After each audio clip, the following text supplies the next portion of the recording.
घटना लिहिताना कष्ट घ्यावेच लागले नाही, कारण माझ्या डोळ्यासमोर छत्रपती शिवाजी महाराजांचे स्वराज्य उभा होते असे म्हणणारे डॉक्टर बाबासाहेब आंबेडकर शिक्षणाची खरी देवता महात्मा ज्योतिबा फुले आणि सावित्रीबाई फुले शेतकऱ्यांच्या भाजीच्या देठालाही हात लावू नका असे आपल्या सैन्यात बजावणारे छत्रपती शिवाजी महाराज या थोर महापुरुषांना वंदन करून मी माझ्या भाषणाला सुरुवात करते. माझे नाव स्नेहल रमेश, मी जी प्राथमिक शाळा निवृत्तीनगरची विद्यार्थिनी आहे.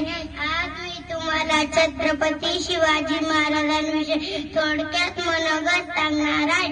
19 फेब्रुवारी 1630 रोजी महाराष्ट्राचा कैवारी छत्रपती शिवाजी महाराज यांचा जन्म शिवनेरी किल्ल्यावर झाला आणि बालपण सुरू झाले. लहानपणात शिवाजी महाराजांनी शास्त्र आणि शस्त्र यांचे शिक्षण घेतले होते.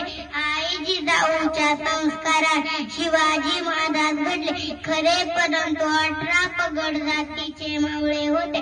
या मावळ्यांना सोबत घेऊन महाराजांनी अखंड हिंदवी स्वराज्य निर्माण केले. महाराज वयाने लहान होते, परंतु त्यांच्या मनाची भरारी मोठी होती. दुसऱ्यांच्या ओंजळीने पाणी का प्यावं या विचाराने स्वराज्य निर्मितीचा उदय झाला आणि नंतर महाराजांनी मागे वळून पाहिलेच नाही. छत्रपती शिवाजी महाराज एक योद्धाच नाही तर अष्टपैलू शासक होते. तसेच त्यांनी निर्भयपणे बलाढ्य मुघल आणि आदिलशाही साम्राज्यांचा सामना केला. त्यांच्या धाडसी लष्करी मोहिमांमुळे त्यांना हिंदवी स्वराज्य ही पदवी मिळाली. महाराजांना अवघे 50 वर्षाचे आयुष्य लाभले. या काळात महाराजांनी अनेक लढाया केल्या, तसेच अनेक किल्ले जिंकले व बांधले.